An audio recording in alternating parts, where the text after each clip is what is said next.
During the next hour and a half, NBC and its affiliated independent stations will bring you a special Christmas Eve program conceived by the boys who are far from home this Christmas season and including a talk by the President of the United States. In order that we may bring it to you, the following programs have been canceled over many of these stations. Amos and Andy, who will have as their guest next week Edward G. Robinson, Bill Stern's Sports Newsreel, and Fred Waring in Pleasure Time.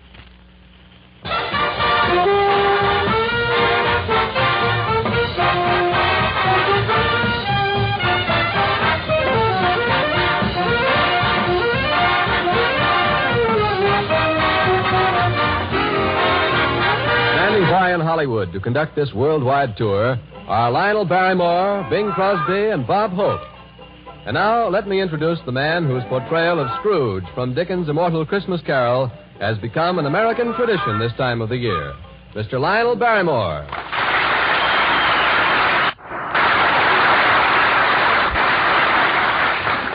Well, this is Lionel Barrymore in Hollywood. And here it's Christmas Eve. The third our country's experienced in the war. But tonight, I'm not going to play the part of Scrooge. Let me rather take you people of America by the hand to the side of your loved ones fighting in every quarter of the globe. Our president and commander-in-chief is with us, too. He'll speak to our armed forces, and he has a word for us as well. We're going to Italy, North Africa, to New Guinea, Guadalcanal, New Caledonia. Yes, and for the first time on the radio, we'll take you to Munda. We'll visit China, where it already is Christmas. We'll go to India, Panama, and Alaska, Pearl Harbor, and some of our ships of the Navy.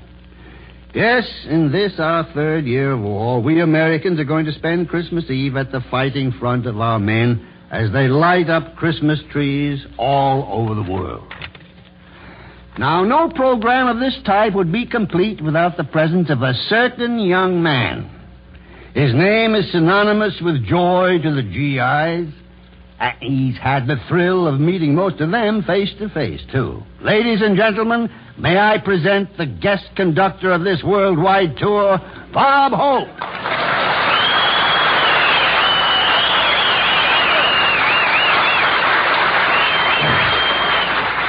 Thank you, relatives. How do you do, ladies and gentlemen? This is Bob Christmas Eve Hope, telling all you Americans to keep backing up our boys, and when Santa comes down from the ice and snow, he'll find us sticking together like Franklin, Winston, and Joe. Yes, sir. I'm very happy to be on this wonderful Christmas Eve show. Christmas is so exciting here. You should see the Christmas trees in Hollywood Boulevard tonight.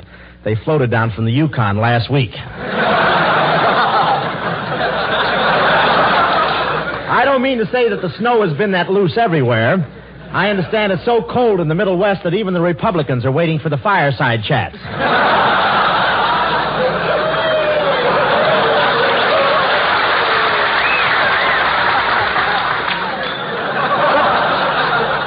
But Christmas spirit really prevails in Hollywood. All the boys in the service are visiting the canteen. You know what the Hollywood canteen is? That's the only place in the world where a private is happier with 1 star in his arms than he would be with 4 on his shoulder. I saw W.C. Fields at the canteen, and he sat next to me, but that's beside the pint. You should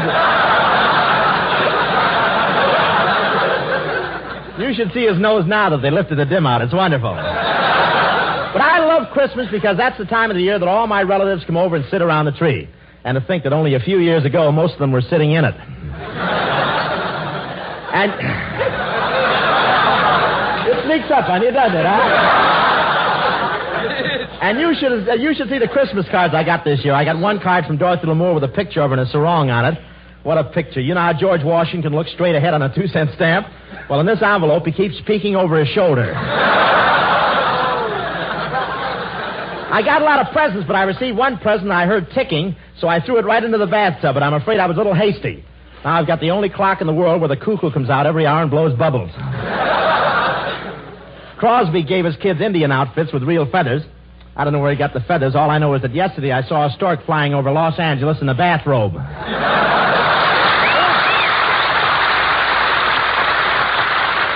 Thank you, men. And now for a visit with the men in North Africa. We go across the Atlantic and down the Mediterranean to Algiers.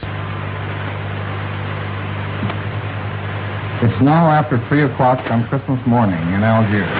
Less than 2 hours ago, the last soldier attended the midnight mass checked in his barracks. It's quiet now, but in this headquarters city, men and women are working.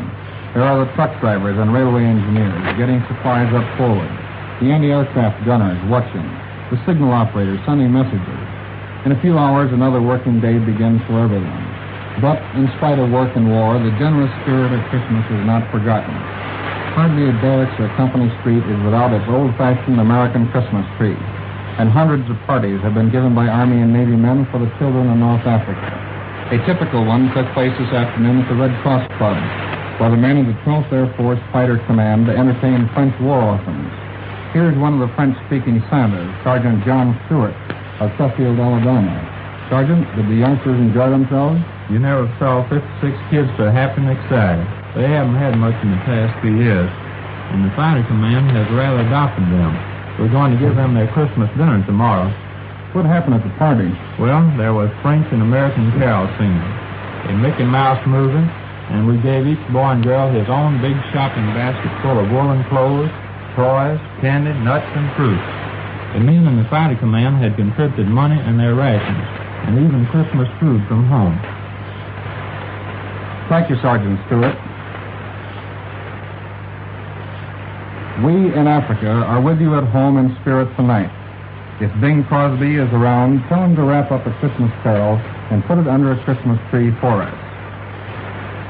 We return you to America. Glad to oblige, boys. But Major Eddie Dunstetter and the Army Air Forces Orchestra is here with us.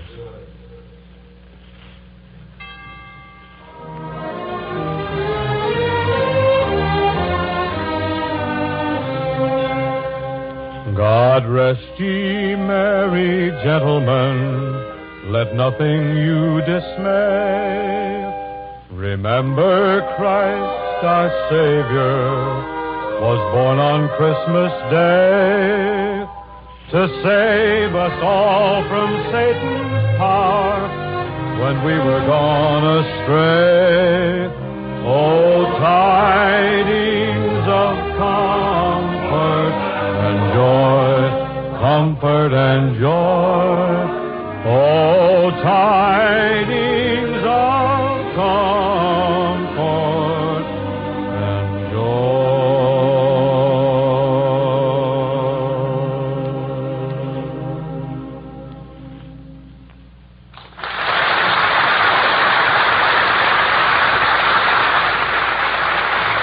Very fine, Bing. And now to meet some of the men of the Navy's Air Arm, we take you to one of the fightingest carriers of them all, a ship whose name and location must remain secret. Now we are speaking to you from one of the greatest fighting ships in the United States Navy, an aircraft carrier. This is a flat top. We are gathered here on the hangar deck this Christmas Eve, and a Christmas party is in full swing. That's the noise you hear in the background. But here's a Christmas party the likes of which you've never seen before. We're at one end of a tremendous room. In front of us in the cleared space is a gaily decorated Christmas tree glowing with lights of every color. Grouped about the tree, exchanging gifts, are members of the crew, and beyond the crew, one can see airplane after airplane. These men in this aircraft carrier have been in the thick of action ever since the war started. We'd like very much to tell you of their gallant war record, where they've been and what they've done, but that accounting must wait. Suffice to say, the enemy has felt the sting and blows of this floating airport time and time again. Well, now let's move over toward the Christmas tree and meet a few of the crew members. Good evening, sailor. What's your duty aboard ship? I'm a signalman. What's your actual duty? I stand by to receive signals that may change the course and speed of our ship. And how do you like spending Christmas Eve aboard an aircraft carrier? Well, naturally, I'd like to be spending it home with the folks, but I think I have a mighty important job to do here. Good for you, lad. Now, here's a bosun mate second class. What's your battle station, sailor? Sky forward. And where's that? The control station in the forward part of the ship. What do you do there? I help the guns get on target. And where do you hope to be next Christmas? Wrapped around a big piece of lemon pie at home or on Liberty in Tokyo. Good for you. Here's another sailor. How many Christmas Eves have you spent aboard this carrier since war was declared? 4. Your fourth? That's right.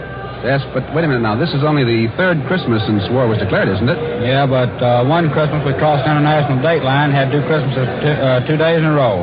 Christmas 2 days in a row. You've had all sorts of Christmas celebrations. Are you looking forward to next Christmas? Sure am. I'm looking forward to be back in Tennessee. Boy, oh, boy. I'll bet you'll be there, too.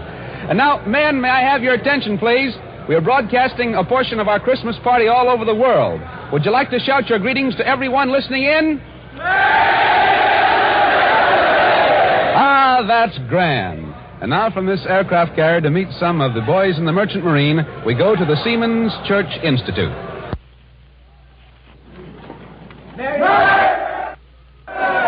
Ladies and gentlemen, we don't think you've met anyone quite like Chief Steward George Jack Kessel of the Merchant Marine, who's here with us at the Seamen's Church Institute. Chief Kessel was torpedoed in the Indian Ocean, spent 20 days in a life raft with 14 other survivors. Well, Chief, suppose you tell us about it. Well, when the ship was hit, I was below playing my mandolin. I ran up on deck and tossed the mandolin into my lifeboat. Then I went around trying to scare up some food. But as it turned out later, the mandolin was almost as important. Important as food? Why was that? Well, we needed more than food and water to keep our courage up. So I'd start singing and playing all the old favorites at first. Then later I started making up songs of my own about the boys in the boat, the folks at home, and the things we talked about mostly home. Well, tell us some of the titles. Well, I wrote Hats Off to the Merchant Marine, Heroes in Dungarees, Please Stay Out of My Dreams, I Haven't Forgotten the Thrill of Your Kiss, Let's Turn Back the Clock, and some others. Well, I've really heard your songs, and I think they're swell. But tell me, did they really help? Yes, sir, they sure helped a lot. 1 biscuit and 5 ounces of water a day isn't very much to go on for 20 days.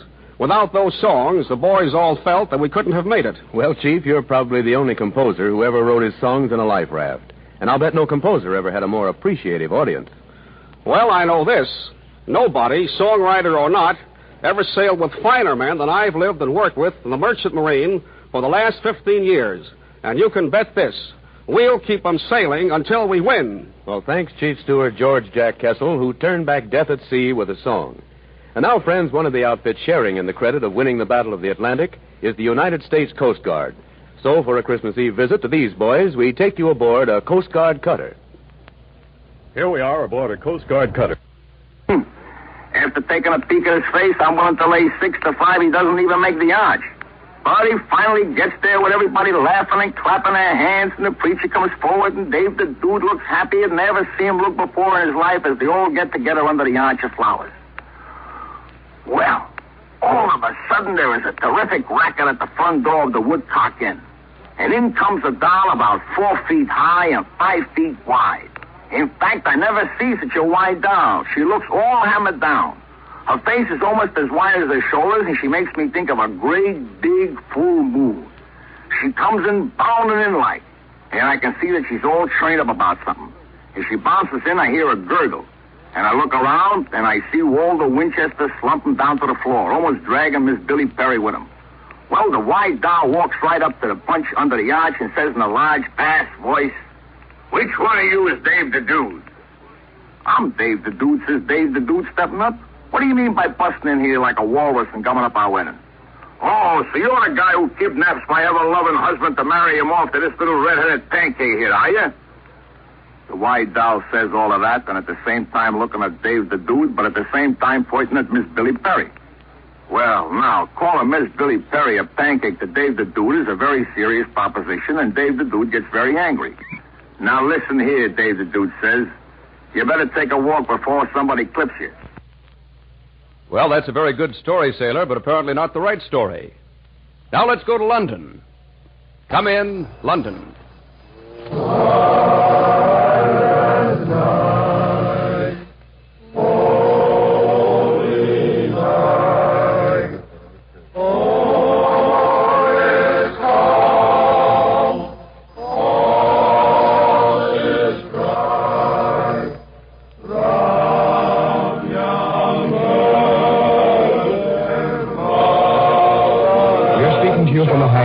Air Force Liberator Station somewhere in England.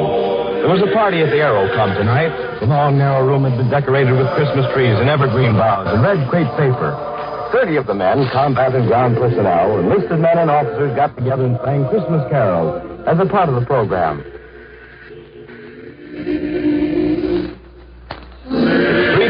European theater of operations. The night is silent, but this Liberator base never sleeps, even on Christmas Eve. By air, the enemy is only a few minutes away. The men who are safeguarding the present and those who are preparing for the future are hard at work. And one of them, whose task is less grim than the others, is Technical Sergeant Nicholas L. Visco of Bridgeport, Pennsylvania. What are you doing at this hour of the morning, Sergeant? Toasting turkeys, and the boys realize that a lot of folks are doing without it, so we can have it here. We want to thank them for the small Christmas present. And that goes for all of us. Would you like to know what I'm doing about dessert? Absolutely. It's ice cream. We save our rations of powdered milk and powdered eggs, and I got a hold of some cocoa and cornstarch, all of which adds up to ice cream. Ah, good deal, Sergeant. Here's another man who works all round hours. Technical Sergeant John R. Wade of Taunton, Massachusetts, a member of the ground crew.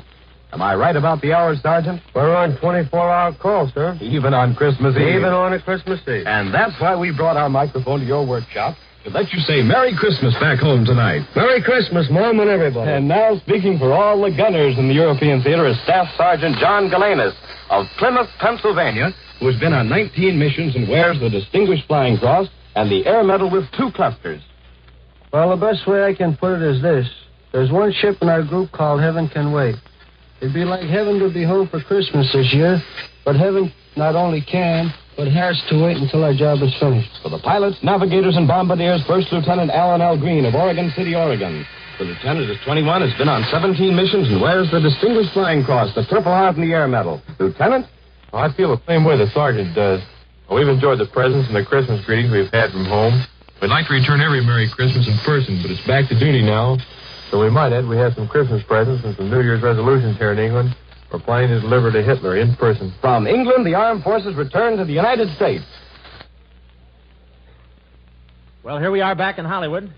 Now from America, where it's still Christmas Eve, we take you where it's already tomorrow. Christmas Day to China. Come in, Chongqing, China.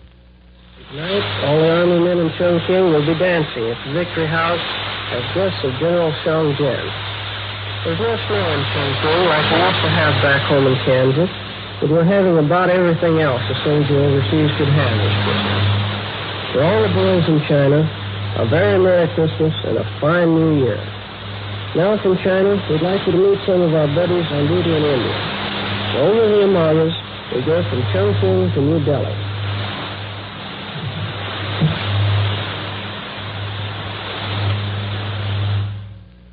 Those boys out there in India evidently can't hear me, but they're definitely on our Christmas list, and we've got a long one tonight. So suppose we try to bring in those fighting Marines at Guadalcanal. And if everything works all right, we will take you to Munda and Guadalcanal.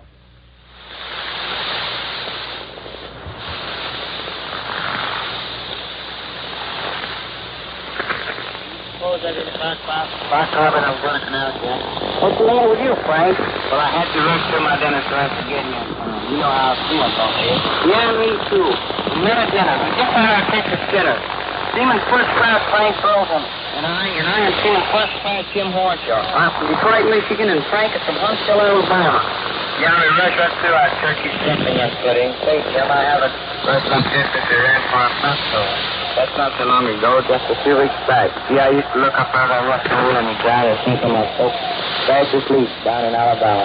We can say that again. Let's give the folks a hot toast. Hacked up, I think. Well, while we are speaking about Russia, we sure feel sorry for your folks back home. They tell us we can't drive over 35 miles an hour. Well, we can't drive over 25. And you've been serving traffic up on this sort of stuff. You should have one of these MPs after you. Don't get a picture now you're dropping. Everyone will say, did you hear Seaman's first class Horshaw dropping on the radio at Christmas? But we're on the radio. Oh, don't worry about us, guys, folks. We expected you, guys, but hopefully not on Christmas. Any level, it's sure a lot better here than it was last year.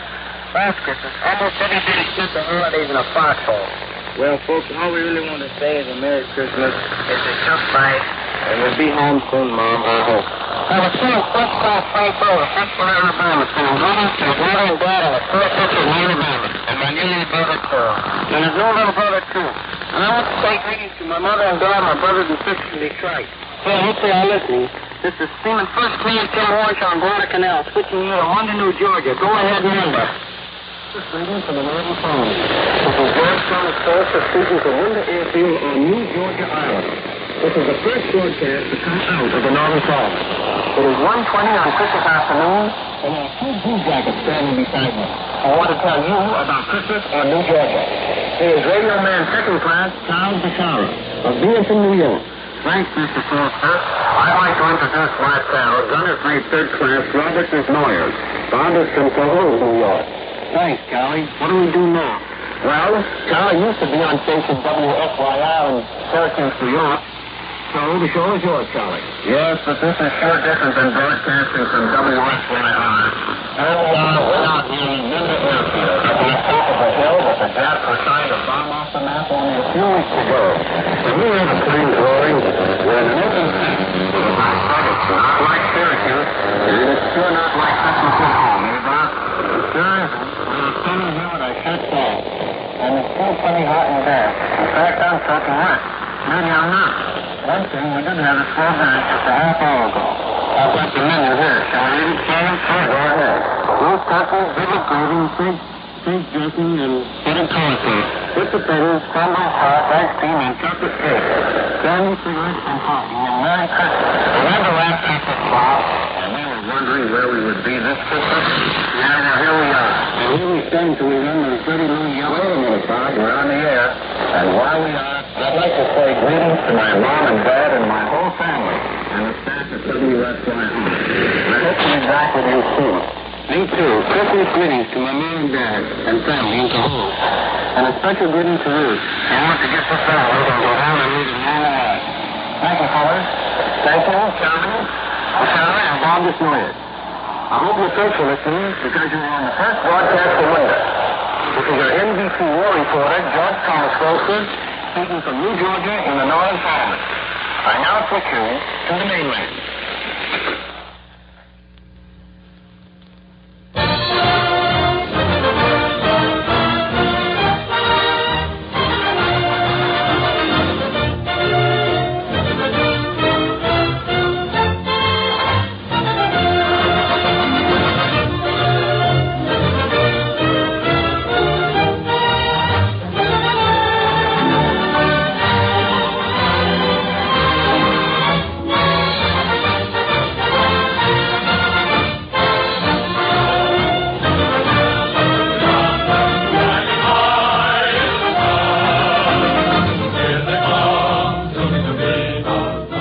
This is Christmas Eve at the Front, the Christmas program spontaneously suggested by American servicemen all over the world to show the folks at home how Christmas is being spent on the fronts of this global war.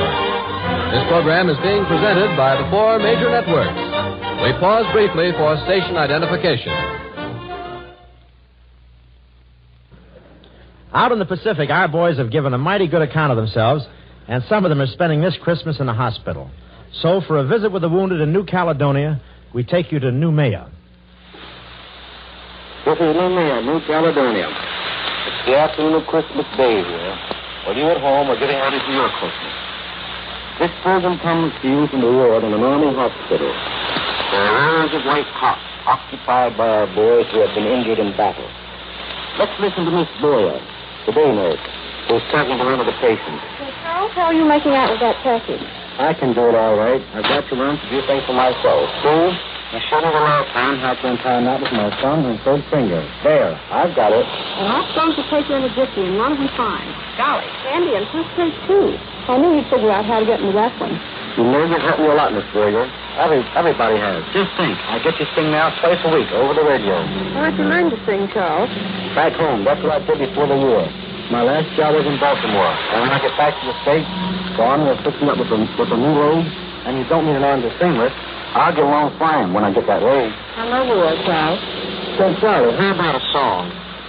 Yes, give us White Christmas. Tom, get that guitar beside your bed, and we'll have a bit of music. Okay, if Charlie will sing. Sure, I'll sing, but I won't. I'll let you a Christmas.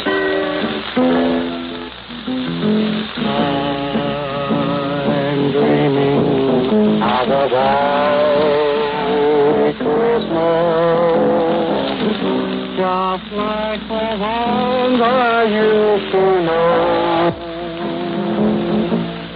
where the trees are. Now, while Charles sings, I'm sure our listeners would like to know more about him. So I'm going to ask Colonel Stewart, Chief Nurse of the hospital, to tell us about the story.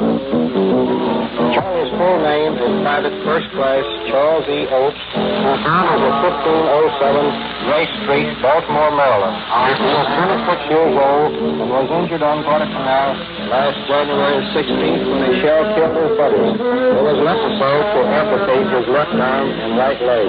He was in a critical condition for some months.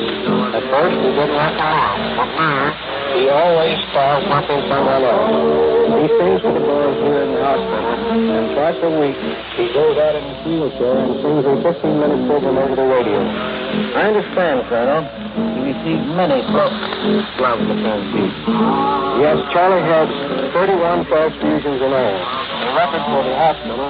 Perhaps it's a record anywhere. Thank you, Colonel Stewart. Like countless other Americans, Charlie Oates has what it takes to win this war. He and his buddy have fought the job for 2 years. Give it out this Christmas. Tomorrow around, we're going to make it possible for us overseas. Return home and begin the Christmas tree for the future. Does Miss Hospital Ward and New York, New Caledonia? We send a Merry Christmas. Merry Christmas! And now back to the United States. Up in the windswept Aleutians, the boys are huddled around their stoves talking things over. So let's go to the land of snow and reindeers, to Alaska.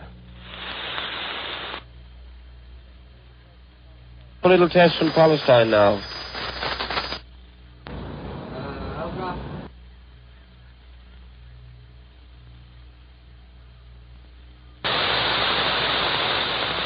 Come in, Alaska.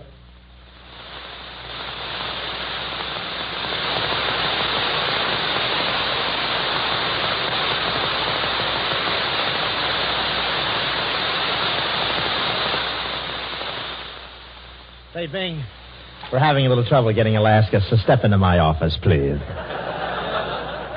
Is that what you meant? You look fine tonight. You look well. You look grand. Like my tent? Isn't that a wonderful thing? What button do you push to get KACA? What are you doing? That's the wrong network. We're on KFI. Sorry, John. Do you like this little suit I have on? Yes, looks something like an unmade bed. Look who's talking. Are those your pants or are you dancing with somebody? Bing, this is a little suit. It's a little suit I had made for me in Pittsburgh. Where were you at the time? I was...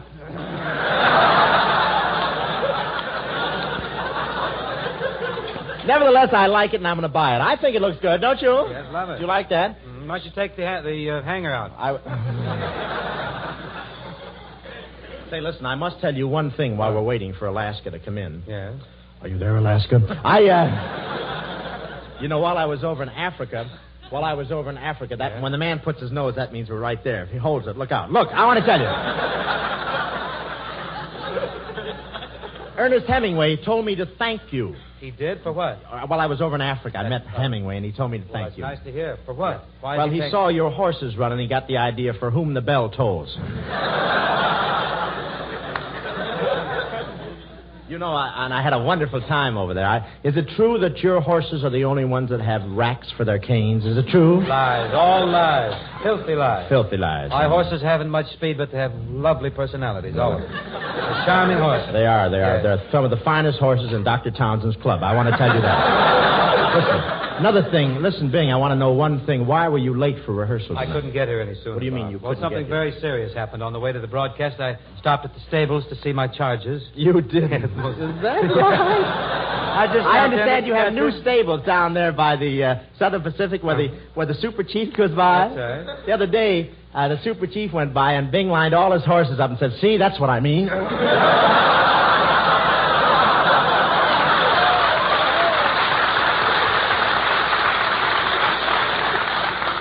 Say, but Bing. What? How about this right here? You want to cut in clever, right there? Yes, Christmas Eve, and every other night is silent night for the men in the submarine service. But tonight they break their silence to join us around the Christmas tree as we take you aboard a United States submarine. I can use you. Come in at 9. I am an electrician, mate, first class, aboard a fleet submarine. In speaking for all submarine men, I want to say to our wives and kids back home, to Mother and Dad, and to the sweethearts who wait our return, Merry Christmas and a Happy New Year from Uncle Sam's Submarines. I am the mail orderly aboard, and for a while my job was pretty tough with all the packages and mail for the crew. How did you make out, Joe? Swell. Enough cigarettes to last 2 months and a picture of my best gal. And you, Swede? Well, I got a big fruitcake from home, but made the mistake of opening it up in the mess room. And how about you, Frenchie? You know, the little woman is living back on the East Coast. Well, I got a card saying, Merry Christmas. Please send check. Rent overdue.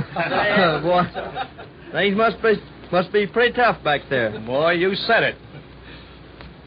How about you, Chief? Well, the best package all of us could get right now is a big, fat Jap cruiser. Right in hell, that's right. Yes, sir.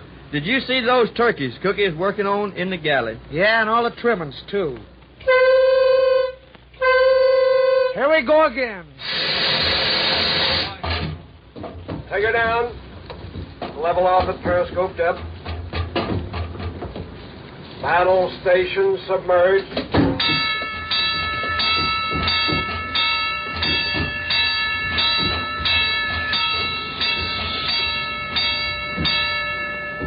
Hey, Doc, what'd you see up there? Boy, it's a big, fat Jap cruiser dead ahead.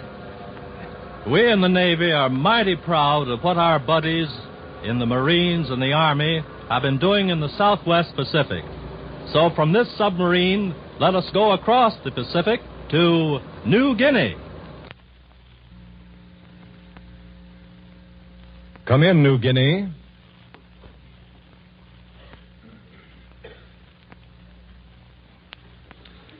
Say, we're mighty sorry the boys in New Guinea can't hear us right now. We had them on the line just a moment ago, and this is the message they sent us.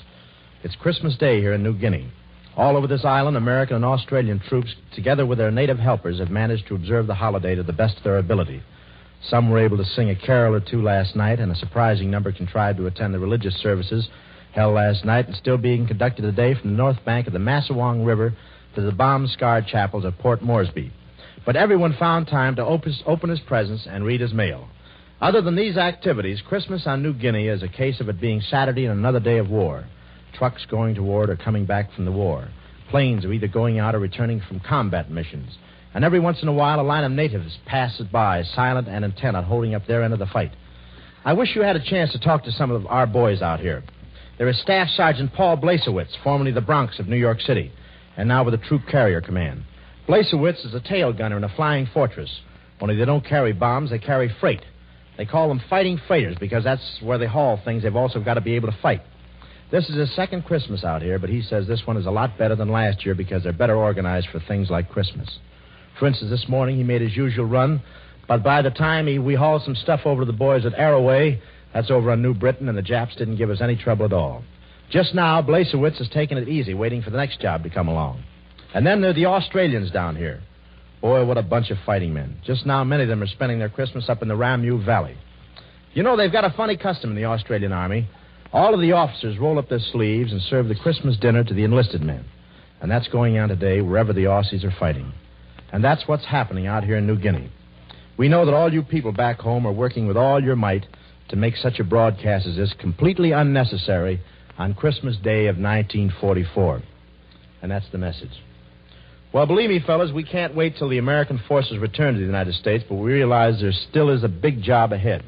A very big job to be done on both sides of the war and home fronts, and the sooner we finish both jobs, the sooner our boys will come home. You know, Robin, the Navy is doing a huge share of that job, too. Boy, you can say that again, Bing. Let's cut in on Christmas Eve doings on one of Uncle Sam's mighty battle wagons. To greet the holy night that gave the world its Christmas rose, its King of love and light. This is Christmas Eve with the Blue Jackets aboard a United States battleship. Listen while Blue Jacket McMillan, Seaman First Class, is singing Jesu Bambino for the ship's crew.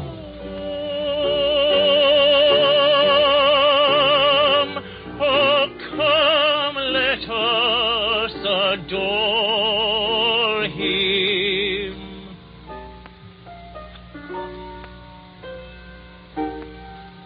Let us adore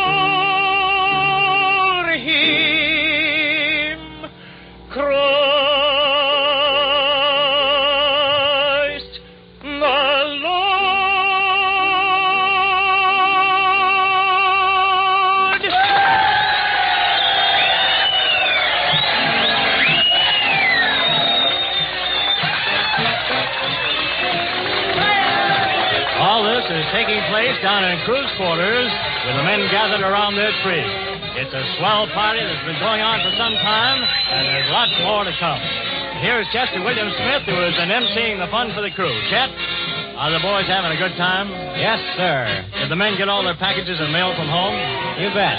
And all those packages and all that mail made it a great Christmas. Okay, fella. We know you're going to top it all off with a grand turkey dinner tomorrow, but right now, let's get back over there with the band and sailing, sailing.